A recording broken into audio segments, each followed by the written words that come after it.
ఈ సంవత్సరమైనా తీర్మానించుకోండి. 2026 సంవత్సరంలో నన్ను సజీవుడిగా ఉంచితే ప్రభువా 52 ఆదివారాలు మొదటి పాత నుండి చివరి ప్రార్థన వరకు నీ మందిరంలో ఉండేటట్టు నేను వెళతాను అని తీర్మానించుకోండి. మాకేమొస్తుందని అంటారేమో. ప్రభువు దినాన్ని నువ్వు ఘనపరిస్తే ప్రభువు నిన్ను ఘనపరుస్తాడు.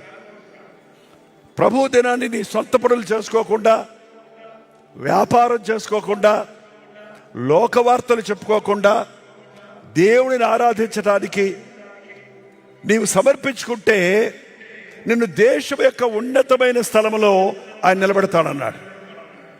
దయచేసి ఒక తీర్మానం చేసుకోండి. మన లెక్కలు సరి చేసుకోవాలన్నప్పుడు మన జీవితంలో ఎప్పుడూ దేవునికి రుణపడి ఉన్నాం. ఆయన ఎప్పుడూ మనకు రుణస్థుడు కాదు.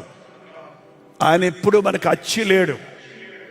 మనం అడిగి ఊహించిన దానికంటే అద్భుతాలు చేసేవాడే.